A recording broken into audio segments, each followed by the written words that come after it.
Olá, sejam muito bem-vindos ao Ponto de Partida React. Toda sexta-feira eu fico aqui na presença de Pedro Doria, que está ao meu lado, Sim, senhora.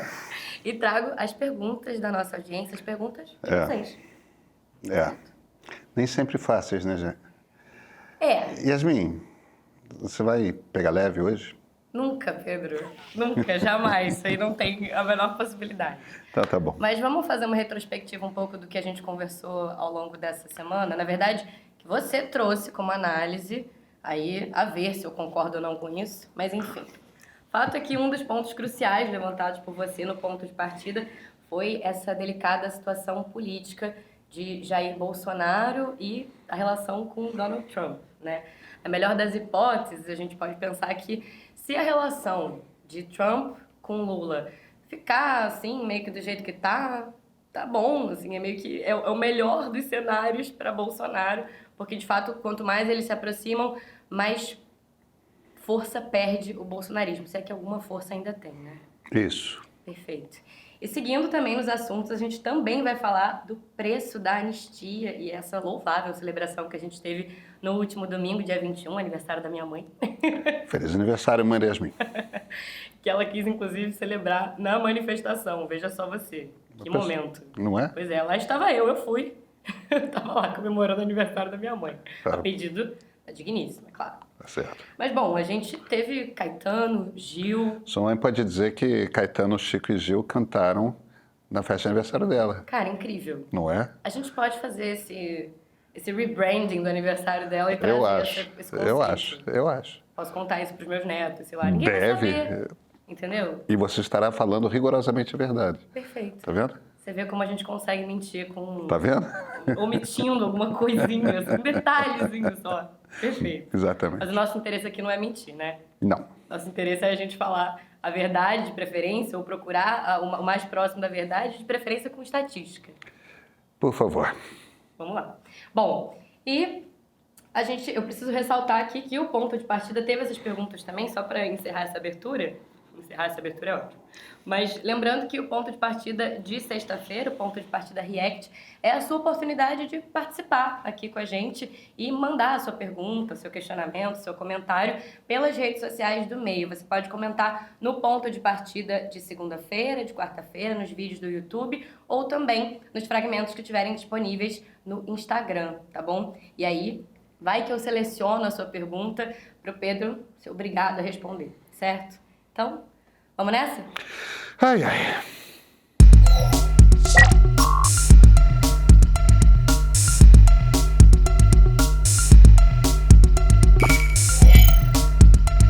Pedro, eu vou começar com uma pergunta do John, que falou o seguinte. Inclusive, ele mandou essa pergunta referente ao ponto de partida Trump ferrou muito Bolsonaro. E ele contou de uma polêmica na qual ele se envolveu com um colega de trabalho. Fofoca, vamos lá. Só para lembrar, ele quis dizer que ele é militar e que às vezes ele se sente um peixe fora d'água em termos de opiniões, porque ele é um liberal e bastante avesso a Bolsonaro. E aí um colega postou um story no WhatsApp sobre a morte do Charlie Kirk, com a legenda "A esquerda mata". Ele é um liberal, que tende mais à direita e com muitas críticas à esquerda. Mas ele diz que tem dificuldade de lidar com esse tipo de generalização. Dentro do espectro da esquerda, como na direita, nas palavras dele, há um leque enorme de pensamentos e correntes diversas, você sabe. Minha pergunta é, como lidar, um errinho de digitação. Como lidar com esse tipo de falsidade? Como lidar com informações falsas, falsas generalizações, falsas simetrias? Que estratégia que você, Pedro, usa contra a ignorância e o extremismo? Ele disse que está na escuta, quando puder responder, mandou um grande abraço pra gente. Um abraço, John. E aí? Abraço, cara. Eu acho que há momentos e momentos e momentos e momentos. Querendo dizer, existem momentos que a melhor estratégia é sorrir e não falar nada. Sorri a cena.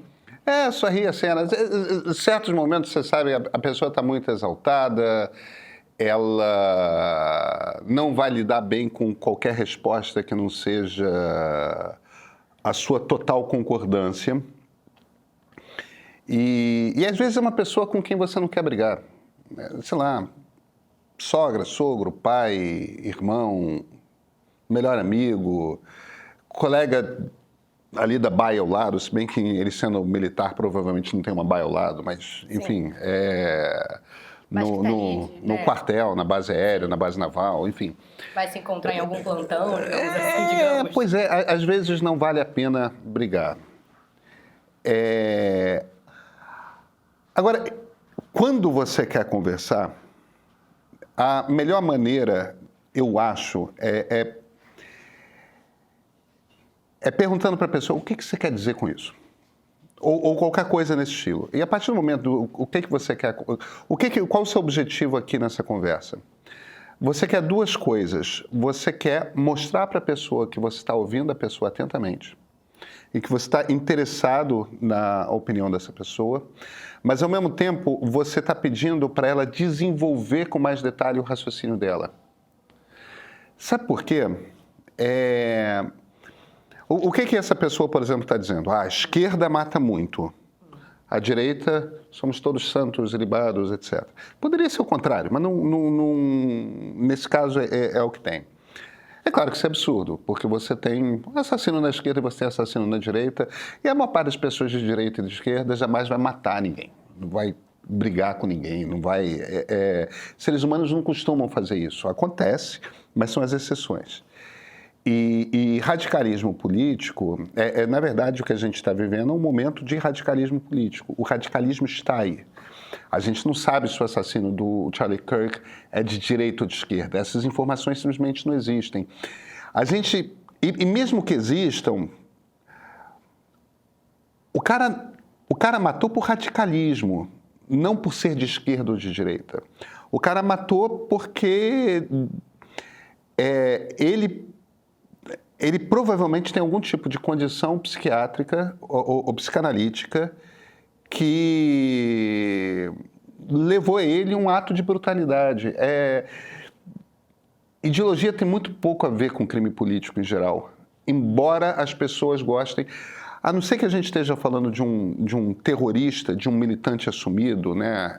Essas coisas, IRA, ETA, Hamas, essas organizações que matam com objetivos políticos, em geral, esses assassinatos políticos têm muito mais a ver com a estabilidade mental de quem mata do que com a ideologia de quem mata. Isso vale tanto para a direita quanto para a esquerda. Se você, então, conversando com a pessoa, pede para desenvolver o raciocínio, por que você acha que a esquerda mata mais do que a direita? Me explica por quê. E o cara vai apresentar talvez um exemplo, ele vai desenvolver o raciocínio, ele vai se meter numa enrascada, ele vai se meter ali num labirinto do qual ele não vai conseguir, ele próprio, ao ter que demonstrar aquela afirmação, vai chegar num buraco, vai chegar num lugar... talvez não... Olha, Yasmin, veja, a gente não pode ser ingênuo. Nesses momentos de radicalismo político, as pessoas não necessariamente... elas não necessariamente admitem em público quando estão erradas. Mas o próprio fato de o cara começar a se atrapalhar e não conseguir explicar, e não conseguir sustentar a afirmação a esquerda mata mais que a direita, porque isso não é verdade. E o contrário também tampouco é verdade, sabe? O próprio fato de a pessoa ter dificuldade de estruturar o raciocínio, sustentar a afirmação que ela fez, ela própria vai se tocar que ela vai ter mais cuidado da próxima vez que disser uma coisa dessas. Entende? Então, em geral, é suficiente como tática quando alguém fala uma mentira muito absurda.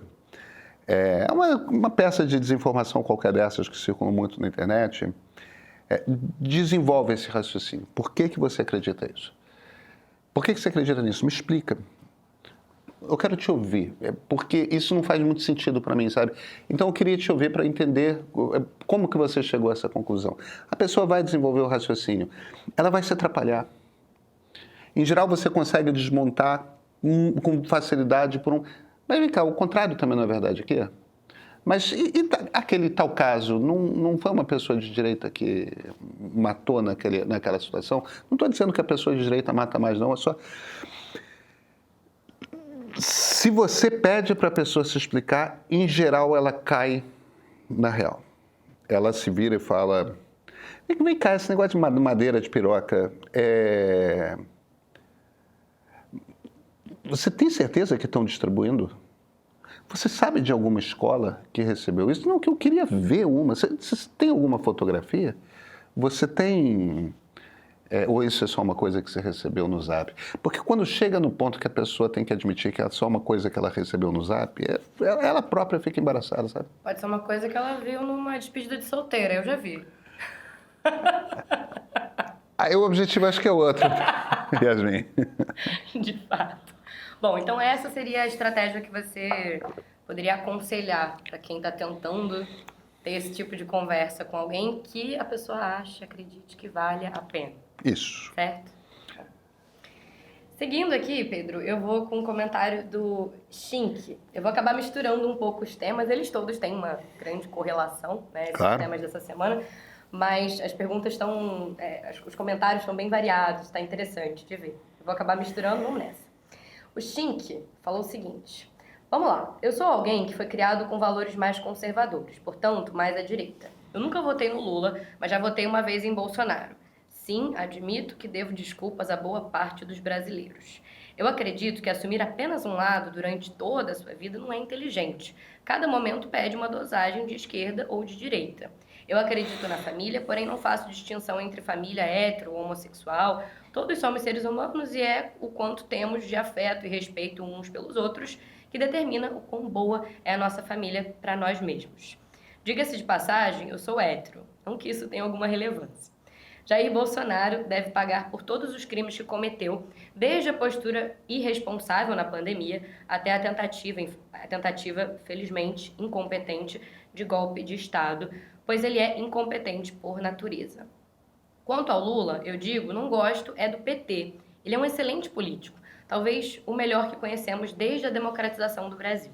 Dito isso, quanto ao resultado do diálogo entre Trump e Lula, nós sabemos o que esperar de Lula, mas não podemos dizer o mesmo sobre Trump. O que está em risco nessa conversa ou nesse atual xadrez aí geopolítico que a gente está percebendo aí com esse afago, esse aceno afetuoso do Trump ao Lula? Como é que é isso? Eu acho que tem... Antes de eu responder isso, eu queria só falar uma outra coisa. Segundo as pesquisas, esse nosso espectador é o perfil típico da direita brasileira. A maior parte das pessoas de direita no Brasil são exatamente como ele. Exatamente como ele. Pensam exatamente como ele. É o perfil do conservador É o brasileiro. perfil do conservador típico brasileiro. Entendeu? Nós somos muito mais tolerantes do que, às vezes, o que os comentários e vídeos nas redes sociais que a gente vê fazem parecer. A gente parece muito mais irascível e pouco tolerante com diferenças, tudo mais, nas redes do que nós somos, de fato, no mundo real. Então, é muito importante ler esse tipo de coisa, porque pessoas como ele raramente aparecem nas redes, até porque acham que não tem espaço nas redes, e, no entanto, são a maioria, sabe? Isso posto, vamos lá. Esse é o argumento que eu faço no ponto de partida de quarta-feira, essencialmente. A gente tem que partir do seguinte: tanto o governo brasileiro quanto o mercado já puseram na planilha que vai ter mais gente recebendo penalização com a Lei Magnitsky e que tarifas podem aumentar. Isso já está na planilha, isso já está na conta. Então, o que pode acontecer se o diálogo entre o Lula e o Trump terminar muito ruim? Nada que já não esteja na conta. Entendeu? Vai aplicar a Lei Magnitsky para o presidente da Câmara, para o presidente do Senado? Pode ser. Para outros ministros do Supremo Tribunal Federal, para ministros de Estado, para o próprio Lula, pode ser. Tudo isso já está na conta. Vai ter mais tarifa? Tudo isso já está na conta. Então, não tem como o resultado dessa conversa entre o Lula e o Trump ser ruim. Para o Lula ou para o Brasil. Não tem como. Porque o pior que pode vir já está na conta. Qualquer coisa que seja melhor do que isso, a retirada de algumas tarifas, a retirada da Magnitsky, qualquer coisa que possa acontecer, é melhor. É melhor para o Brasil. Então, essa conversa ela é só boa notícia para o Brasil e para o Lula. E embutido nessa conversa tem uma notícia terrível para o Bolsonaro, que é: a não ser que nada mude, a notícia é ruim para o Bolsonaro. Porque quer dizer, se o Trump ceder em alguma coisa, isso já é o Trump fazendo menos pressão em nome do Bolsonaro. No momento em que, pela primeira vez, a população anti-bolsonarista foi para as ruas protestar a PEC da blindagem, protestar a lei da anistia. Então, Yasmin,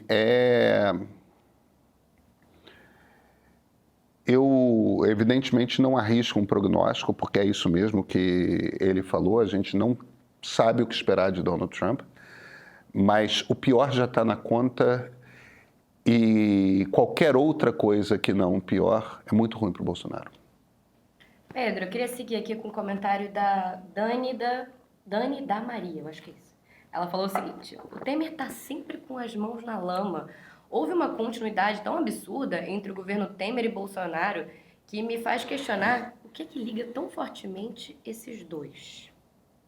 Eu não acho que tenha havido continuidade entre o governo Temer e o Bolsonaro, não. Acho que são governos muito diferentes. O Temer fez um governo muito curto, embaixo de bombardeio constante do Procurador-Geral da República, mas sem qualquer estresse com o Judiciário e com o Legislativo. Pelo contrário, nas últimas 2 décadas, o governo Temer foi provavelmente o governo de melhores relações entre Executivo, Judiciário e Legislativo. O bom funcionamento dos nossos freios. Eu não estou nem entrando na questão de freios e contrapesos, porque, bem ou mal, eles nunca foram necessários. A conversa entre Planalto, Supremo e Congresso, ela simplesmente fluía. Com muita tranquilidade. O Temer foi um presidente que respeitou profundamente o Congresso. E o Congresso respeitou profundamente o Temer. O Congresso, na verdade, protegeu o Temer, né? De ser processado no âmbito da Lava Jato pelo Procurador-Geral da República, que tentou muito, tentou duro. E eu não estou nem entrando no mérito de se tinha razão ou não tinha razão. O fato é um governo... Num momento, um governo muito instável, num momento de muita instabilidade, um governo que deu uma acertada na economia do país, ele herdou uma situação econômica muito ruim da Dilma, e ele conseguiu fazer um ajuste econômico. O Bolsonaro, quando ele entra, ele é um cara da tensão. Ele começa, os primeiros 2 anos são de profunda tensão com o Congresso e os últimos 2 anos são de profunda tensão com o Judiciário, e o governo todo é de profunda tensão com a sociedade, pressionando a sociedade o tempo todo. Então, eu entendo os governos como governos muito diferentes, muito diferentes. Onde que ele pode estar vendo uma semelhança? O Temer é um homem do centrão. E, inclusive, parte do que explica a boa relação com o Congresso que ele teve é justamente o fato de ele saber dialogar com o Centrão muito bem. E o Temer tem uma coisa que a mim irrita profundamente, que é essa vocação de salvar o Bolsonaro. Ele botou na cabeça... O que acaba acontecendo é o seguinte: o Temer gosta de fazer política, ele gosta de articular. Ele gosta de negociar. Ele é um Além dele parlamentar. muito bem sobre as leis, né? E ele entende Constituição profundamente bem. Tem livros. Não, pois é. Ele é um articulador político por excelência. Muito bom articulador político. Ele não consegue parar. Aí ele vê um problema complicado, ele quer se meter. Entendeu? E até porque por duas razões. Primeiro, pelo prazer do fazer política, né? Ele se recusa a se aposentar. Mas, além disso, porque, evidentemente, isso deixa ele numa posição de importância, né? Status.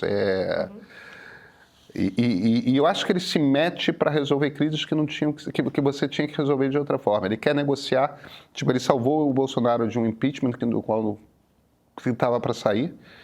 E agora está tentando salvar o Bolsonaro, tipo, já que os bolsonaristas não sabem fazer anistia direito, vem o Temer que sabe como construir uma anistia que o Lula vai ter dificuldade para vetar e o Supremo não vai poder declarar inconstitucional. Quer dizer, o Temer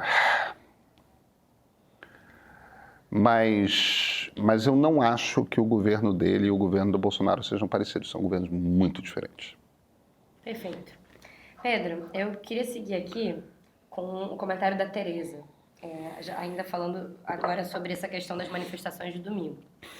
Ela falou o seguinte: eu trabalho numa escola como assistente de classe e nas horas das refeições eu costumo conversar com outros funcionários. Eu puxei conversa com uma faxineira sobre política e fiquei estarrecida em saber que ela é totalmente alienada. Quando comentei sobre as manifestações contra a PEC da blindagem, ela me perguntou o que é essa PEC da blindagem. Que manifestação é essa? Perguntei em quem ela votou na última eleição e adivinhe, ele mesmo, Bolsonaro. Existem muitos brasileiros como ela que estão alheios ao que acontece no país. Só porque têm um emprego mal remunerado, acham que estão bem e não precisam melhorar, prosperar. De modo que fica difícil tirar o país da pobreza e os políticos do Centrão se aproveitam desta ignorância. Eu queria só fazer uma ressalva e dizer que, Tereza, nem todo mundo que está num emprego mal remunerado é alienado. Isso é importante a gente dizer. A pessoa está pensando, às vezes, tem outros interesses. Pode ter um viés da sua religião ou da sua comunidade que leve ela a ter um posicionamento específico. Não é alienação. Muitas vezes é simplesmente o que chega a ela são outras... Existem outras prioridades. Eu concordo inteiramente com você, tá? E eu tenho pensado muito nessa questão. Aproximadamente 20% dos brasileiros são absolutamente desinteressados em política. Isso não quer dizer que os outros 80% são pessoas que sequer aparecem para votar. Entre 20% e 25% das pessoas sequer aparecem para votar. Mas isso não quer dizer que os outros 75%, 80% estejam 100% interessados, atentos, tudo mais. Na verdade, quando a gente mede as pessoas de maior engajamento político, elas costumam ser muito desinformadas também. As pessoas de maior engajamento político costumam ser muito desinformadas porque, em geral, elas têm um lado e elas tendem a ignorar as questões ruins ligadas ao seu lado e acreditar em mentiras a respeito do outro lado. Isso se mede nos dois espectros, tá? Quer dizer, alto engajamento político também não quer dizer estar bem informado. Em geral, quer dizer o contrário. Fora todo o exercício de malabarismo dos algoritmos de só claro. daquilo que a gente já... Mas isso já era verdade antes das redes. Quer dizer, as redes até tornam mais agudo o problema, mas é o que é, entende? Agora, eu tenho pensado muito nisso e tem uma coisa interessante que os gregos faziam, que Atenas fazia no período dos 200 anos da democracia ateniense, que é o seguinte. Eu tenho lido muito sobre a Grécia. Eu tirei férias e fui viajar para a Grécia. Bronze mediterrâneo. Eu voltei com esse bronze mediterrâneo, filtro 50 o tempo todo, né, Yasmin? O lado visigodo da minha mãe portuguesa Tipo, a minha mulher brinca comigo porque a gente tem o mesmo tom de pele. Ela vai pro sol, ela fica um morenaço. Eu vou, eu fico vermelho. É triste, né? É triste, é triste, é triste. Então, então É muita maquiagem que ele passa, viu, gente? Eu- Ele passa um monte de coloco na cara dele pra ele ficar assim aceitável depois das férias. mas eu li a beça sobre. Eu passei muito tempo lendo sobre a democracia ateniense, que é muito interessante. É um período só de 200 anos na história de Atenas. Mas eles faziam uma coisa que é o seguinte: de aproximadamente 160, 200 mil pessoas que viviam em Atenas,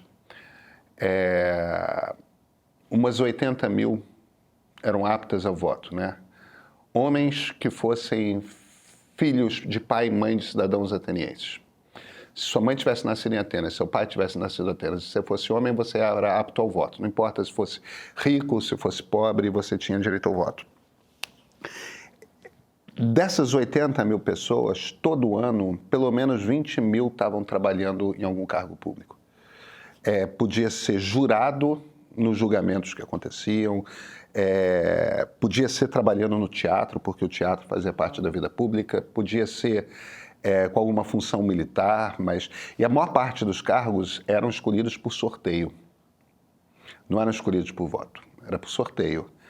E isso quer dizer que... Eu ia falar, tipo mesário. Assim, você, Tipo você mesário. é agraciado. Não, mas é isso mesmo. Cargo É isso mesmo. público Mas de um dia, ou só dois. que no caso o governo pagava um salário que é o equivalente a um salário de uma pessoa pobre, de forma que as pessoas pobres pudessem parar de trabalhar para trabalhar para o Estado durante aqueles 4 meses da função, porque a função também não durava.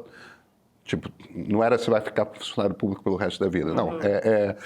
Agora, o barato do sorteio é que todo mundo tinha que estar sempre prestando atenção nas coisas da vida pública, porque tem uma hora que você vai ter que dar uma opinião. Porque você foi convocado, você é um cidadão. Quer dizer, era uma ideia de uma democracia que era uma democracia ultraparticipativa.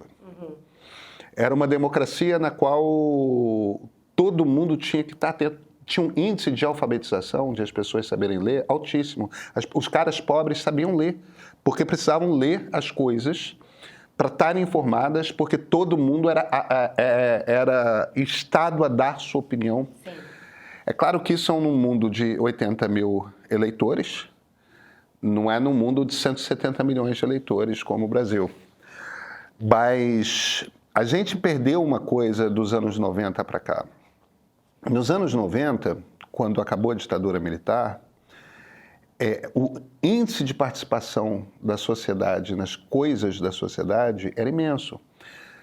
Qualquer coisa, qualquer preocupação juntava um grupo de pessoas e montava uma ONG. Qualquer preocupação juntava um grupo de pessoas e montava uma ONG. As associações de moradores, o que elas ficaram fortes, você mora num bairro... eu quero que a prefeitura cuide de uma determinada praça que está abandonada. A associação de moradores se organizava e as pessoas iam na prefeitura, iam... uma sociedade democrática, ela vive do engajamento da sua sociedade com as coisas que são da sociedade. E não é ficar discutindo aborto, pena de morte, não, é ficar discutindo... As árvores da praça estão secas. O balanço da praça está enferrujado. Entende? Essa discussão. Você percebe que você é um cidadão que faz parte de uma sociedade democrática quando você atua como cidadão. E você atua como cidadão na sua rua, na sua praça. Ou montando uma ONG, uma organização, ou montando um grupo de conversa sobre um tema que é muito caro a você. Entendeu? Eu estava falando de aborto e pena de morte, mas digamos que aborto seja uma questão que, a favor ou contra, o direito de as mulheres poderem tomar essa decisão. Se você montar na sua casa um grupo para conversar sobre o tema, para todo mundo se aprofundar sobre o tema, para pensar política pública, para de repente dali sair um candidato ou uma candidata a deputado, ou então ali sair um projeto de lei popular, que você precisa se engajar na sociedade. E E a sociedade precisa estar aberta a esse engajamento. Hoje a gente está... Uma das coisas muito ruins é essa percepção que aconteceu nos últimos tempos, é essa percepção de que ONG é uma coisa sempre de esquerda. Não necessariamente é. Entende? ONG é uma organização não governamental, uma organização a respeito de um tema que um grupo de pessoas constrói porque quer se engajar naquela coisa. Essa participação civil, ela é muito importante. E países que têm uma sociedade civil muito engajada, em que as pessoas percebem que é parte do seu trabalho no dia a dia, se preocupar com o que é de todos nós, quando as pessoas têm essa percepção em grande escala numa sociedade, a democracia fica um bocado forte, um bocado bem estruturada, alicerçada. Muito da nossa crise democrática hoje vem do fato de que a sociedade está desengajada. Yasmin, eu te dou um exemplo muito simples. Eu não sou um cara de esquerda, você sabe disso. Na verdade, a esquerda, a mim pessoalmente, cada vez me irrita mais. Não importa. A ausência da esquerda nas ruas é sinal de uma sociedade desengajada. Se as pessoas de esquerda não estão nem aí, é uma democracia frágil.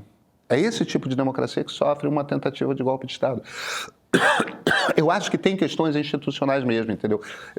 O Supremo tem que condenar golpista e golpista tem que apodrecer na cadeia. E eu falo, por um lado, com tristeza, porque eu acho uma coisa horrível você desejar que as pessoas devam apodrecer na cadeia. É uma coisa horrorosa, uma coisa feia de falar. Mas guturalmente é o que eu sinto em relação ao golpista. Guturalmente é o que eu sinto em relação ao golpista. Eu não consigo... Eu também não vou tentar me fazer passar por alguém mais civilizado do que eu sou, infelizmente. Agora, o que deixa uma democracia de fato forte é o engajamento da sociedade. A gente não tem uma sociedade engajada. E quem está engajado mesmo na sociedade... é a turma mais reacionária. É a turma mais reacionária. E isso é muito perigoso. Então, se a gente perder a nossa democracia, é porque nós nos desinteressamos pela nossa democracia. A gente deixou de participar dela. Pedro, qual que é então o problema da Tereza, que escreveu pra gente, ou o problema que talvez teria essa faxineira da escola que ela trabalha? O problema não está na Tereza, obviamente. E a faxineira, obviamente, olha para a sociedade e não acha que existe espaço para a voz dela ter qualquer tipo de repercussão. Então, o desinteresse dela vem dessa percepção de que ela vive num lugar em que o que eu acho não importa. Então, eu vou me preocupar com isso por quê? E isso é uma doença da sociedade. Isso não é uma doença da Tereza, isso não é uma doença da faxineira, isso não é uma doença do Pedro, isso não é uma doença da Yasmin, isso é uma doença coletiva que nós temos. Um desengajamento com a nossa própria democracia, um desinteresse pela nossa própria democracia. A gente está distraído demais. Uma das coisas que distrai a gente são esses raios dessas maquininhas pretas, como essa que você tem aí na mão. Esse troço distrai a gente. A gente confunde participação cívica com... Eu não quero ficar parecendo como um conservador falando de participação cívica, porque participação cívica de novo, estar preocupado com o balanço enferrujado da pracinha em frente à sua casa. Estar preocupado com o que é de todos nós.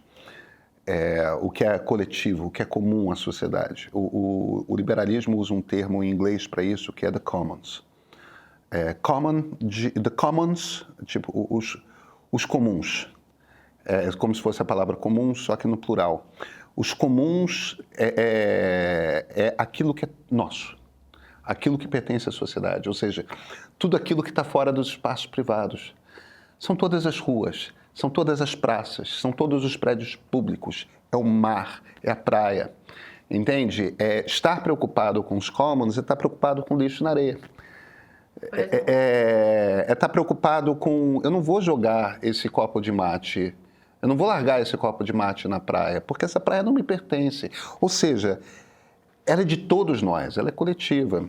E a gente, tem uma coisa que eu ouvi uma vez de um professor, que eu acho muito interessante. Professor liberal, professor de ciência política. Tem um ponto ótimo do Estado. O Estado não pode ser tão mínimo que...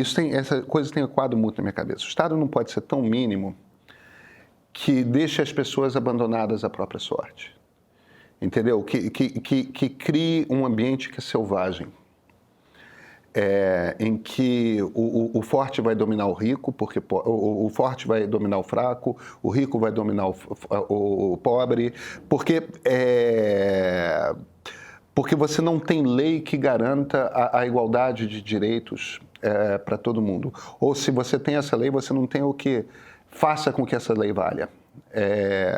E aí a pessoa que nascer numa casa pobre não vai ter acesso a uma boa educação porque os pais não conseguem pagar, então o Estado não pode ser tão fraco que não garanta a igualdade de direitos para todos os cidadãos, que não permita que o forte se sobreponha sobre o fraco, o rico se sobreponha sobre o pobre.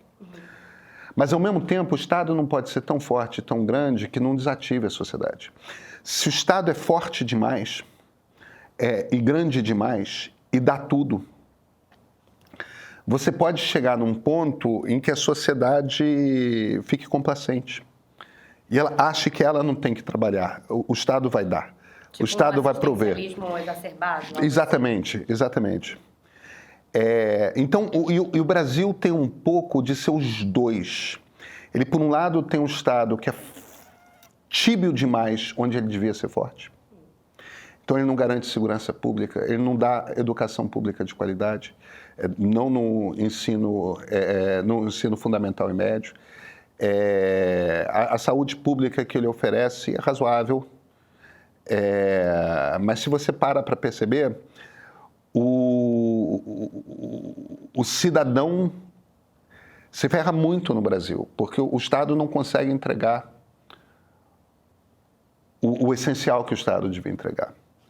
Agora, por outro lado, cria-se essa expectativa de um estado de bem-estar que vai estar sempre te dando coisas e sempre te dando coisas. A gente está sempre cobrando o Estado que tem que dar, o Estado que tem que dar, o Estado que tem que dar. A gente tem muito essa cultura e isso é um problema, porque a gente esquece que democracia dá trabalho e o trabalho é essa participação cívica, sabe? Enfim, acho que esse é um assunto sobre o qual a gente podia ir muito longe. No final de semana todo. Fácil. Tudo bem, Pedro, mas eu vou te dar uma folguinha, tá? Final de semana aí você fica off, tá? E aí a gente se reencontra. Quer dizer, você trabalha segunda e quarta. Eu também trabalho o resto da semana no pé do ouvido, né? Como assim segunda e quarta? Não é só segunda e quarta que eu trabalho. No ponto de partida. No ponto de partida. Perfeito. Tô falando exclusivamente desse programa. Agora o resto... O resto é o aí resto. É contigo. Isso aí eu não tô nem olhando. Isso Tá aí bom. eu vou me alienar completamente. E sexta-feira estou de volta, depois de eu ter que encarar tudo que as pessoas falam de você na internet, como diziam os antigos. Certo? Sim, senhora. A gente se encontra semana que vem? Até semana que vem. Então tá bom. Até lá. Até. Foram 8 os golpes militares bem-sucedidos até aqui na nossa história. Sem contar, claro, com os que não vingaram. Esses são impossíveis de contabilizar. Ninguém até agora tinha sequer sido processado pelas intentonas concretizadas ou fracassadas. Esse momento de condenação de Jair Bolsonaro e dos seus aliados, ele é histórico. Mas aí fica a pergunta: o que vem daqui para frente? Como vamos votar em 2026? O país vai continuar polarizado como hoje? Será que rompemos de fato com a cultura de impunidade que permitiu esse golpe, que ele fosse tentado? E mais importante, o que fazer para que isso nunca mais aconteça? Foi pensando nisso que o Meio produziu o julgamento do século episódio 2 da série Democracia, uma História Sem Fim, apresentado por Flávia Tavares, roteirizado por Sérgio Rodrigues e dirigido por Ricardo Rangel. Esse documentário é um mapa, ele te mostra os bastidores, as etapas do plano golpista e costura a trama com depoimentos de juristas, militares, inclusive generais e parlamentares. O filme está disponível no meio premium junto com o episódio 1 da série. A democracia não descansa jamais. Esse é apresentado por mim. Assine o streaming do Meio e assista.